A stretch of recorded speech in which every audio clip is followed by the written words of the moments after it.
আমার ভাইরা, হযরত সাদ ইবনে মুআয রাদিয়াল্লাহু তাআলা আনহুর জন্য আসমানের দরজা খুলে গিয়েছিল। ৭০,০০০ ফেরেশতা যার জানাজার নামাজে হাজির হয়েছিল। রাসূল করিম সাল্লাল্লাহু আলাইহি সাল্লাম যাকে জান্নাতি বলে আখ্যায়িত করেছিলেন, সেই সাদের যদি এই অবস্থা হয় মুসলমান, আমি আপনি আছি কোথায়? ঠিক কিনা বলেন? আমরা কোথায় আছি? সেজন্য কিসের অহংকার করেন? কিসের শক্তির অহংকার? কিসের ক্ষমতার অহংকার? কিসের আপনার টাকার অহংকার? এগুলো দিয়ে কাজ হবে না। কথা বলেন ঠিক কিনা? জোরে বলেন ঠিক কিনা? সেই সালাম দিলাম, খুশি না বেজার? খুশি হয়েছেন তো? খুশি সালামের খুশির যত জোরে রেসপন্স পেলাম, সালামের আওয়াজ তত জোরে পাই নাই। সালাম দেওয়া কি সুন্নাত? সালাম দেওয়া মাসালা বুঝেন? সালাম দেওয়া হলো সুন্নাত, সালামের জবাব দেওয়া ওয়াজিব। আল্লাহ তাআলা কোরআনে কারীমের মধ্যে বলেছেন, হাল জাযাউল ইহসান ইল্লাল ইহসান, ভালোর বিনিময়ে ভালো কিছু দিতে হয়। ঠিক কিনা বলেন? তো সালাম এটা একটা ভালো জিনিস না? কথা বলেন না কেন? আজকে সালাম নিয়ে আমরা আমাদের কিছু শিক্ষিত মূর্খ হুজুরদেরকে সালাম শিখায়। এরকম শিক্ষিত মূর্খ আমাদের দেশে আছে না নাই? আছে। তারা বলে যে এক সময় আমরা সালাম দিতাম আসসালামু আলাইকুম। সালামকে হুজুররা মডার্ন বানাইছে, মডিফাই করেছে। এখন হুজুররা সালাম দেয় আসসালামু আলাইকুম। আগে বলতাম খুদা হাফেজ, খুদা হাফেজ, এগুলো মাইনাস করে জঙ্গিবাদীরা, হুজুররা এখন বলে আল্লাহ হাফেজ। আচ্ছা বলেন, আসসালামু আলাইকুম এটাই শুদ্ধ না আসসালামু আলাইকুম এটাই শুদ্ধ? আসসালামু আলাইকুম মানে কি? তুমি মরো। আপনি বলবেন ওয়ালাইকুম, ওয়ালাইকুমুস সালাম বলা যাবে না। ওয়ালাইকুমুস সালাম বলা যাবে না। যদি কেউ বলে আসসালামু আলাইকুম, আপনি বলবেন ওয়ালাইকুম। ও বলবে তুই মর, আপনি বলবেন তুইও মর। কি বুঝেন নাই? আপনারে বললো, আপনার জন্য বললো যে তুই মর, আপনি বলবেন ওয়ালাইকুমুস সালাম, তোমার উপরে শান্তি বর্ষিত হোক। এটা কি বলা যাবে? যাবে না। এই জন্য দেখেন কোরআনে কারীম এমন একটি কিতাব, এই কোরআনের শিক্ষা যদি কোনো মানুষের মধ্যে না থাকে, পৃথিবীর সব জ্ঞান অর্জন করলেও সে মূর্খ। কথা বলেন ঠিক কিনা? হাল ইয়াস্তাবিল্লাযীনা ইয়ালামুন ওয়াল্লাযীনা লা ইয়ালামুন, যারা কোরআন জানে আর যারা কোরআন জানে না তারা কোনোদিন সমান হতে পারে? হাল ইয়াস্তাবুল আমা ওয়াল বাসীর, চক্ষুষ্মান আর অন্ধ কোনোদিন সমান হতে পারে না। এজন্য আমার অনেক ভাই সালাম দেয় দেখি। আমাদের এখন তো মোবাইল ফোন, সবাই আমরা মোবাইল ফোন দেওয়ার সাথে সাথে সালাম দেই। অধিকাংশ মানুষের সালাম হয় না। আমরা বলি আসসালামু আলাইকুম, আসসালামু আলাইকুম, আসসালামু আলাইকুম। এটা বলা যাবে না। আমরা বলবো আসসালামু, সবাই বলেন আসসালামু, আবার বলেন তো আলহামদুলিল্লাহ। আসসালামু আলাইকুম আর বলবো না। তো আমি দেখতে চাই এলাকার মানুষ ভালোর বিনিময় কেমন ভালো দিতে পারে। আসসালামু আলাইকুম ওয়া রাহমাতুল্লাহি ওয়া বারাকাতুহু। আসুন প্রশংসা করছি সেই মহান মনিবের দরবারে যে আল্লাহ সুবহানাহু ওয়া তাআলা, আল্লাহ তাবারাক ওয়া তাআলা, আল্লাহ জাল্লা শানুহু আমাদেরকে এমন একটি জান্নাতের বাগান, এটা কিসের বাগান? এই মুহূর্তে জান্নাতের বাগান হয়ে গেছে। বাগে জান্নাত, পার্ট অফ হেভেন, এমন একটি স্বর্গীয় উদ্যানে যে মনিব আমাদেরকে আসার সুযোগ করে দিলেন হাজার হাজার মানুষের ভিতর থেকে। ঠিক কিনা বলেন? সেই মনিবের দরবারে আমরা কালেমাতুশ শুকুর আদায় করি। সকলেই জোর কণ্ঠে জবান খুলে বলি আলহামদুলিল্লাহ। আর জোরে বলেন আলহামদুলিল্লাহ। সকলেই বলেন আল্লাহু আকবার। আর জোরে বলেন আল্লাহু আকবার। লা ইলাহা ইল্লাল্লাহু আল্লাহু আকবার, আল্লাহু আকবার, ওয়ালিল্লাহিল হামদ, ওয়ালিল্লাহিল হামদ। আমরা আল্লাহ পাকের প্রশংসা আদায় করে নিলাম। এরপরে প্রশংসা করতে হবে আরেকজন ব্যক্তি, তিনি হলেন আমাদের জীবনের চেয়ে যাকে বেশি ভালোবাসি, ইমামুল আউয়ালিন ওয়াল আখিরিন, ইমামুল মুরসালিন, খাতামুন নবিয়্যিন, আশরাফুল আম্বিয়া, রাসূল আকরাম, নবী মুকাররম, মুরদুলাল, জনাবে মুহাম্মদুর রাসূলুল্লাহ সাল্লাল্লাহু আলাইহি ওয়াসাল্লাম। সম্মানিত উপস্থিতি, এই দোকানপাটে অনেক মানুষ আছে না, ওনারা আসে না, ওরা চা খাচ্ছে, অনেক কিছু খাচ্ছে। ওরা খিচুড়ি যখন দেওয়া হবে দেখবেন যে ওরা চলে আসবে, ঠিক কিনা বলেন? তো শ্রোতা হলো দুই প্রকার। শ্রোতা কয় প্রকার? ওনারা মনে করতেছেন যে আমরা এখান থেকেই তো শুনতে পাচ্ছি, ওখানে যাব কেন? আচ্ছা, আপনাদের এলাকায় মুরগি আছে না? মুরগি যে ওই যে ডিম যে মুরগি দেয়, ওটা কি বলেন আপনারা? এই কি বলে, বাতে দেয় না কি কয় আপনারা? কি কয়? হ্যাঁ, বাচ্চা হয় ডিম যে বাতে না? ঠিক আছে, তাহলে মিল আছে, আমাদের বগুড়ার সাথে মিল আছে। মুরগি যে বাতে দেয়, ডিম মুরগির নিচে দেয়, তাই না? সব ডিম থেকে কি বাচ্চা হয়? কি হয়? যেগুলো ডিম মুরগির ডানার বাইরে চলে যায় সেগুলো থেকে বাচ্চা হয় না, সেগুলো পচে যায়। কি হয়? পচে যায়। ডানার মধ্যে যেগুলো থাকে সেগুলো থেকে বাচ্চা। এটা একটা ওইরকম ডানার মতো জান্নাতের বাগানের মধ্যে যারা থাকবে তারা এই কোরআনের বরকত পাবে, ঠিক কিনা বলেন? আর যারা বাইরে থাকবে, বলছি শ্রোতা হলো দুই প্রকার। ওগুলো হলো পচা শ্রোতা, পচা ডিম যেরকম, ওনারাও কি শ্রোতা? পচা শ্রোতা। কথা বুঝতে পারছেন? এর জন্য কোরআনের বরকত দিতে হলে মাহফিলে বসতে হবে। যিনি কোরআন থেকে কথা বলবেন তার দিকে তাকিয়ে থাকতে হবে। আরশ থেকে আল্লাহ তাআলা নূর, যিনি কোরআনের কথা বলবেন তার উপর বর্ষণ হবে।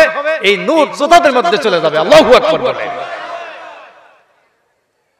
এটা অন্য কিছু না, এটা কোরআন। কোরআনের নূর পেতে হলে কোরআন থেকে যিনি কথা বলবেন তার সামনে বসতে হবে, ঠিক কিনা বলেন? ভাইরা আমার, এটা এমন একটি মাহফিল, এমন একটি সম্মেলন, নবীজি বলেছেন যারা কোরআন জানার জন্য, কোরআন শিক্ষা করার জন্য, আপনারা যারা এখানে এসেছেন সবাই আমরা কোরআন শিক্ষা করার জন্য এসেছি, ঠিক কিনা বলেন? কোরআন জানার জন্য এসেছি। নবীজি বলেছেন যারা কোরআন জানার জন্য, কোরআন শিক্ষা করার জন্য ঘর থেকে বের হয়, ওই ব্যক্তিদের পায়ের নিচে আল্লাহ তাআলার ফেরেশতারা পর বিছিয়ে দেয়। শুধু তাই নয়, ওয়ায়াস্তাগফির লাহু মান ফিস সামাওয়াতি ওয়াল আরদ হাদ্দাল হিতানি ফিল মা। নবীজি বলেছেন যারা কোরআন শোনার জন্য, কোরআন শিক্ষা করার জন্য যারা ঘর থেকে বের হবে, নবীজি বলেছেন আসমান এবং জমিনে, নদী এবং সমুদ্রে যত মাখলুক রয়েছে সমস্ত মাখলুক গুলো ওই বান্দা বান্দীদের জন্য গুনাহ মাফের দোয়া করতে থাকে। তাহলে আমাদের জন্য দোয়া চলতেছে আসমানে, ঠিক কিনা বলেন? দোয়া চলতেছে জমিনে, নদী এবং সমুদ্রের মৎস্য পর্যন্ত আমাদের গুনাহ মাফের জন্য দোয়া করছে। চিৎকার দিয়ে বলেন আল্লাহু আকবার। এটা কিসের কারণে? কোরআনের কারণে, ঠিক কিনা বলেন? ভাইরা আমার, আল্লাহ নবী বলেন, বুখারী শরীফের মধ্যে সবচেয়ে হাদিস যিনি বর্ণনা করেছেন আবু হুরায়রা রাদিয়াল্লাহু তাআলা আনহুকে, আল্লাহ নবী ডাক দিয়ে বলতেছেন, আবু হুরায়রা শোনো, তুমি কোরআন বেশি বেশি শিক্ষা করো এবং মানুষকে শিক্ষা দাও। কোরআনের ব্যাখ্যা মানুষকে শোনাও, কোরআনের তর্জমা মানুষকে শোনাও, কোরআন বেশি বেশি শিক্ষা করো। নবীজি বলেন যারা কোরআন শেখে এবং শেখায় এই অবস্থায় যদি কোনো মানুষের মৃত্যু হয়, নবীজি বলেছেন আসমানের ফেরেশতা এসে তাদের কবর জিয়ারত করে। সুবহানাল্লাহ, কি মর্তবা, কি মর্যাদা! যারা এই কোরআন শিখবে, এই কোরআন যারা শিখাবে, কোরআনের হুকুম আহকাম যারা মেনে চলবে, আল্লাহ রাসূল বলেছেন এই অবস্থায় যদি কোনো মানুষের মৃত্যু হয়, আসমান থেকে ফেরেশতা এসে তার কবর জিয়ারত করে। চিৎকার দিয়ে বলেন আল্লাহু আকবার। ভাইরা আমার, সেই কোরআনে কারীম আজকে এখানে আলোচনা করা হবে।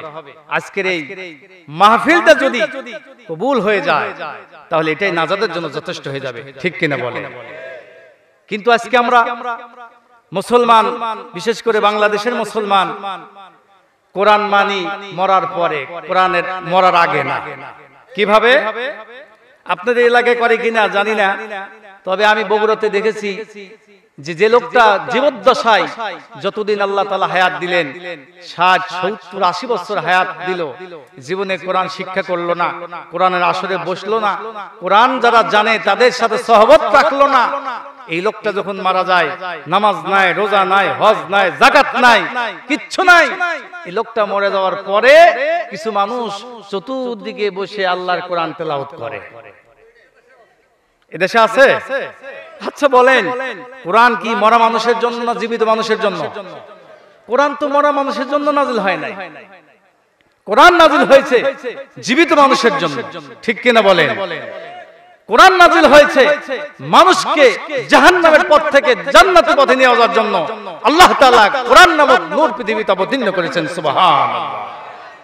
আপনি এতদিন হায়াত পেলেন, দীর্ঘ হায়াত আল্লাহ পাক আপনাকে দান করলো, জীবনে কোরআন ছুঁতে পারলেন না, কোরআন তেলাওয়াত করার সময় পেলেন না, আর আপনি মরে গেলেন, আর আপনার মরা লাশ নিয়ে কবরের আগে চতুর্দিকে বসে হাজারো খতম তেলাওয়াত করলেও ওই তেলাওয়াতের 5 পয়সার দাম নাই, ঠিক কিনা বলেন?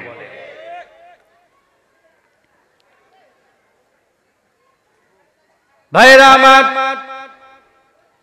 এই জন্য বিভিন্ন মাহফিলে যাবেন, কোরআনের যেখানে কথা বলা হবে সেখানে যাবেন, হুজুররা কথা বলবে তাদের সাথে থাকবেন, তাদের সামনে আল্লাহর কোরআনের কথা শুনবেন। কারণ হলো কিয়ামতের ময়দানে আল্লাহ রাব্বুল আলামিন অনেক মানুষদেরকে মাফ করে দিবেন, বাহানা খুঁজবেন আল্লাহ তাআলা। আল্লাহ তো আমাদের মতো নয়, আল্লাহ হলেন রহমান রহিম। যেমন তিনি রহমান দয়ালু, আবার তিনি কাহার ধারণ করবেন কিয়ামতের ময়দানে, ঠিক কিনা বলেন? কোন দিকে আল্লাহ তাকাবেন না, কারো দিকে আল্লাহ তাকাবেন না, এমন রাগান্বিত অবস্থায় আল্লাহ তাআলা তার সিংহাসনে বসবেন। কিয়ামতের ময়দানে নবীরা পর্যন্ত আল্লাহর সামনে যাওয়ার সাহস পাবে না। দুনিয়ায় আপনি যতদিন বেঁচে আছেন, জীবনে কত গুনাহ করেছেন, কত অপরাধ করেছেন। আল্লাহ পাক বলেন, বান্দারে তুই কি পাহাড়ের পরিমাণ গুনাহ করেছিস? তোর পাহাড়ের পরিমাণ যদি গুনাহ হয়, আমার রহমত সাগর পরিমাণ। তোর গুনাহ যদি সাগর পরিমাণ হয়, আমার রহমত আসমান বরাবর। বান্দা তুই কত গুনাহ করেছিস? যত গুনাহ করেছিস তুই যদি তওবা করতে পারিস, তুই যদি আমার কাছে ফিরে আসতে পারিস, অনুতপ্ত হতে পারিস, বান্দা আমি আল্লাহ তাআলা রহমান নামের খাতিরে তোর तमाम জিন্দেগীর গুনাহগুলো maaf করে দিয়ে জান্নাতের মেহমান বানিয়ে দিব।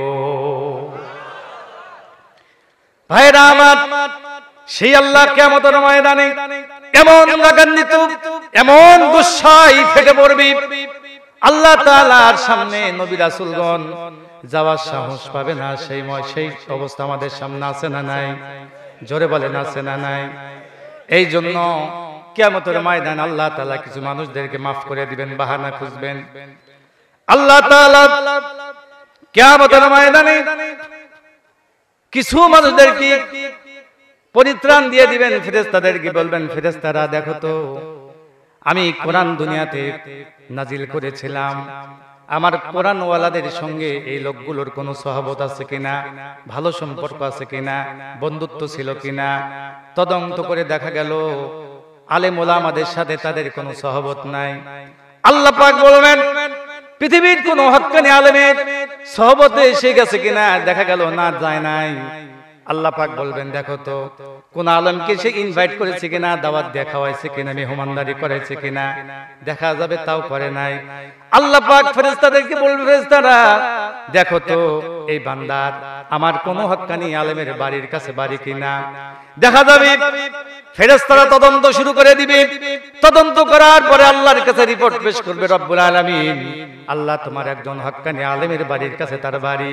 আল্লাহ পাক বলবেন আজকে কঠিন ময়দানে আমার আলেমের খাতিরে, আমার আলেমের বাড়ির কাছে বাড়ির কারণে আমি আল্লাহ তাআলা তার জীবনের গুনাহগুলো মাফ করে দিলাম। কোরআনের কি দাম, কোরআনের কি মর্যাদা! এই জন্য আমার ভাইয়েরা জীবনে কত আমল করেছেন, এই আমলগুলো দ্বারা কিয়ামতের ময়দানে নাজাত পাওয়া যাবে না, ঠিক কিনা বলেন? কত আমল করেছেন, কত টাকা দান করেছেন, কত নফল নামাজ পড়েন, কি করেছেন জীবনে, একটা হিসাব যদি আল্লাহ তাআলা নেন, একটা হিসাব আমরা দিতে পারবো না, সব আমল চলে যাবে, ঠিক কিনা বলেন?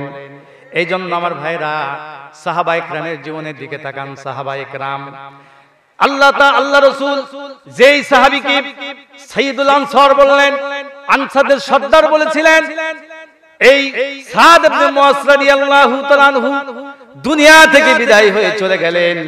দুনিয়া থেকে বিদায় হয়ে যাওয়ার পরে হযরত সাদ রাদিয়াল্লাহু তাআলা আনহু রূহটা নিয়ে যখন ফেরেশতারা আসমানের দিকে যাচ্ছিল, সাদের রূহের জন্য আসমানের ফেরেশতারা আল্লাহর কাছে দোয়া করতেছিল। আসমানের দরজাগুলো আল্লাহ খুলে দিলেন। এক নয়, দুই নয়, ৭০,০০০ ফেরেশতা সাদের কবরে, সাদের জানাজার নামাজে হাজির হয়েছিল। আল্লাহর নবী হযরত সাদের জানাজায় চলে গেলেন। নবী বলেন আমরা বিশ্ব নবীর সঙ্গে জানাজার নামাজে হাজির হয়ে গেলাম। যে সাদ ইন্তেকাল করার পরে আসমানের দরজাগুলো খুলে যায়, ৭০,০০০ ফেরেশতা সাদের কবরে, সাদের জানাজার নামাজে হাজির হয়ে যায়। ওই সাদের কি আর চিন্তার কোনো কারণ আছে বলেন? ওই সাহাবীর তো চিন্তার কোনো কারণ নাই। নবীজি তার সার্টিফিকেট দিয়েছেন, সালেহিন সাহাবী আমার। আল্লাহ নবী তার সার্টিফিকেট দেওয়ার পরেও জানাজার নামাজ যখন নবীজি সম্পন্ন করলেন, রাবী বলেন আল্লাহ নবীর সঙ্গে আমরা নামাজ পড়লাম। নামাজ পড়ার পরে ওই সাহাবীকে যখন কবরে রাখলাম, কবরে রাখার পরে আমি দেখতে পেলাম আল্লাহ নবী কবরের পাশে দাঁড়িয়ে তাকবীর পাঠ করলেন। আমরাও তাকবীর পাঠ করলাম। নবীজি তাসবিহ পাঠ করলেন, আমরাও তাসবিহ পাঠ করলাম। আমি নবীকে বললাম ইয়া রাসূলুল্লাহ, হাবিবাল্লাহ, জীবনে অনেক নামাজ পড়েছি, অনেক জানাজার নামাজ আপনার সঙ্গে পড়েছি, কোন সাহাবী কবরের পাশে দাঁড়িয়ে আপনি তাকবীর পড়েন না, তাসবিহ পড়েন না, আজকে কেন এই সাহাবীর কবরের পাশে আপনি তাকবীর পড়ছেন, তাসবিহ পড়ছেন? আল্লাহ নবী সাহাবীদেরকে লক্ষ্য করে বললেন, সাহাবীরা জানো না, আমি যা জানি তোমরা তা জানো না, আমি যা দেখি তোমরা তা দেখো না। আমার সাদকে যখন কবরে রাখলাম, কবরে রাখার পরে আমার সাদকে যখন কবরস্থ করার পরে আমি যখন উঠে আসলাম, মাটি সম্পন্ন যখন হয়ে গেল, আমি লক্ষ্য করে দেখলাম দুই সাইডের মাটি আমার সাদকে এমন জোরে ঠাসা দিল, চাপ দিল, আমার মনে হচ্ছিল সাদের এক পাজরের হাড় আর এক পাজরের মধ্যে ঢুকে গেল। আমি বরদাস্ত করতে পারি নাই। আমি সাদের কবরের পাশে যখন আল্লাহর কাছে দোয়া করতেছিলাম, তাকবীর পড়ে, তাসবিহ পড়ে, আল্লাহ তাআলা আমার সম্মানার্থে সাদের কবর আবার প্রশস্ত করে দিল। জোরে বলেন সুবহানাল্লাহ।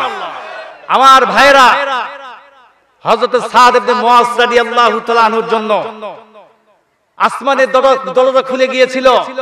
৭০,০০০ ফেরেশতা যার জানাজার নামাজে হাজির হয়েছিল, রাসূল করিম সাল্লাল্লাহু আলাইহি সাল্লাম যাকে জান্নাতি বলে আখ্যায়িত করেছিলেন, সেই সাদের যদি এই অবস্থা হয় মুসলমান, আমি আপনি আছি কোথায়, ঠিক কিনা বলেন? আমরা কোথায় আছি? সেজন্য কিসের অহংকার করেন, কিসের শক্তির অহংকার, কিসের ক্ষমতার অহংকার, কিসের আপনার টাকার অহংকার, এগুলো দিয়ে কাজ হবে না। কথা বলেন ঠিক কিনা?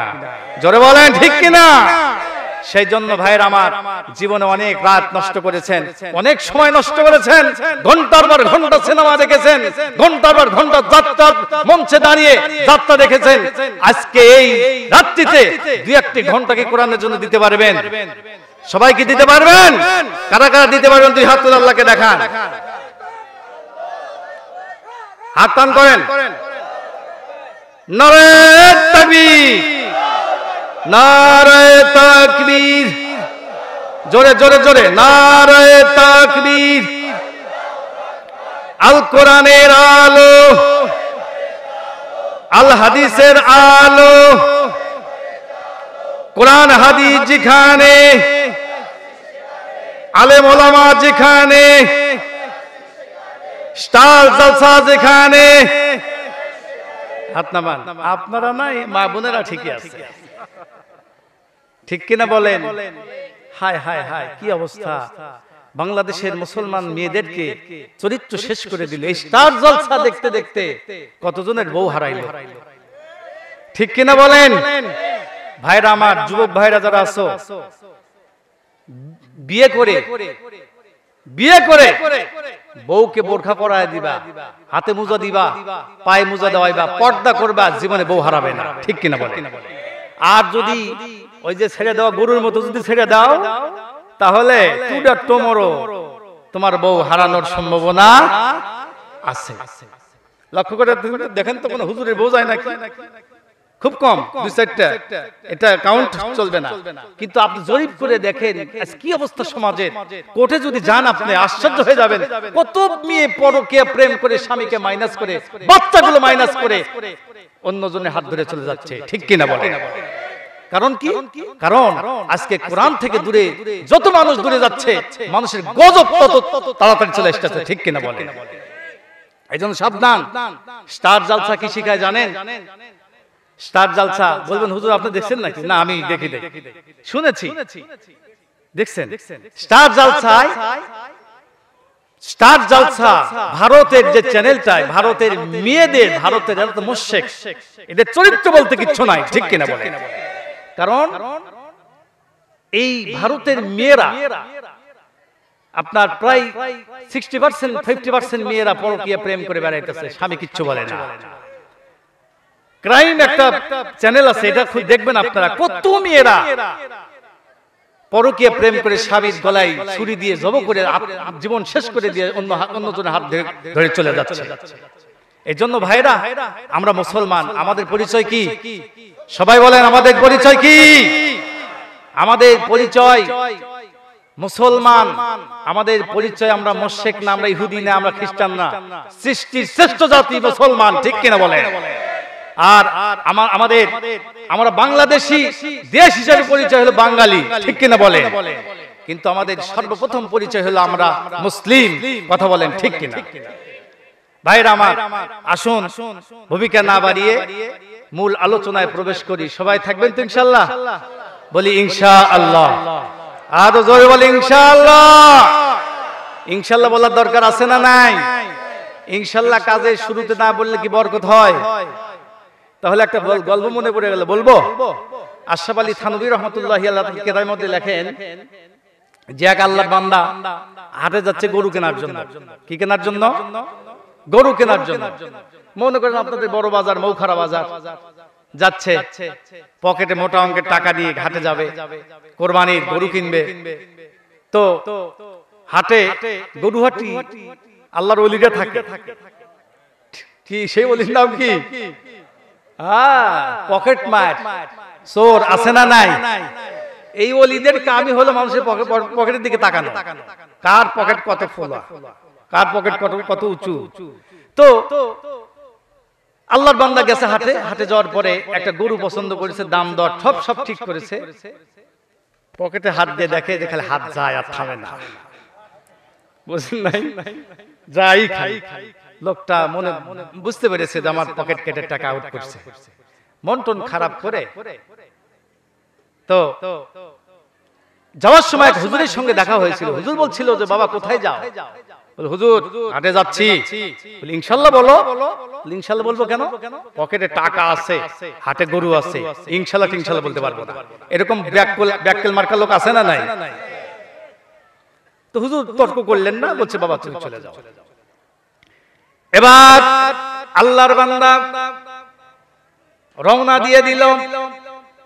হাটে যাওয়ার পরে সুন্দর একটি গরু পছন্দ করলো, দাম দর ঠিক করলো। করার পরে আল্লাহর বান্দা পকেটে হাত দিল।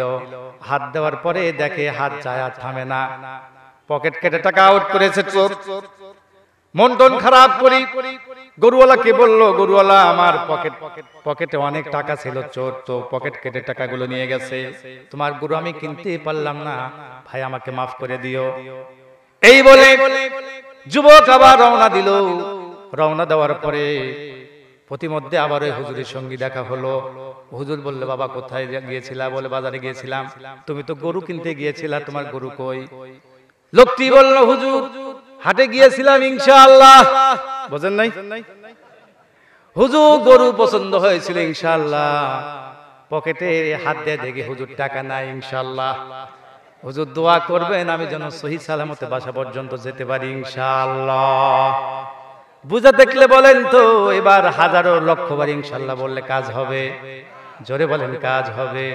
এই জন্য আমার ভাইয়েরা, মরণের আগে আপনি যদি সোজা হন তাহলে ওটাই হচ্ছে প্রকৃত সোজা। মরণের পরে আপনার হাত বাঁকা থাকবে, পা বাঁকা থাকবে। মানুষ যখন আপনাকে ধৌত করবে, হাত সোজা করে দিবে, পা সোজা করে দিবে, দাফন কাফনের কাপড় পরা দিয়া আপনাকে কিন্তু একবার সোজা হতেই হবে। ঠিক কিনা বলেন ভাইয়েরা আমার? এদিক সেদিক না গিয়ে মুক্তাসার কিছু আলোচনা করি।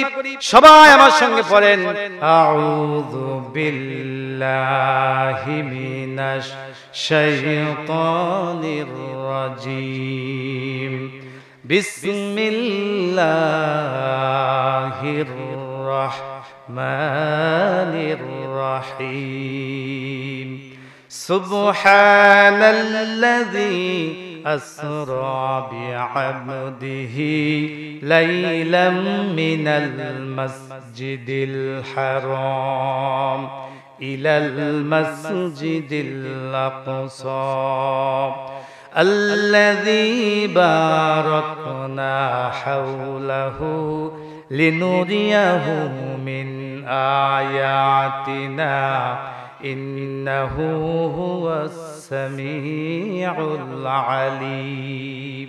বলেন আল্লাহু আকবার। আল্লাহ তাআলা সূরা বনী ইসরাঈলের একেবারে প্রথম নম্বর আয়াতে কারিমায় তেলাওয়াত করেছি। আল্লাহ তাআলা যদি তৌফিক দান করেন এর আলোকে কিছু কথা বলার চেষ্টা করব। আমা তাওফীকি ইল্লা বিল্লাহ, আলাইহি তাওয়াক্কালতু ওয়া ইলাইহি উনীব। ভরসা করব কার উপরে? সবাই বলেন কার উপরে?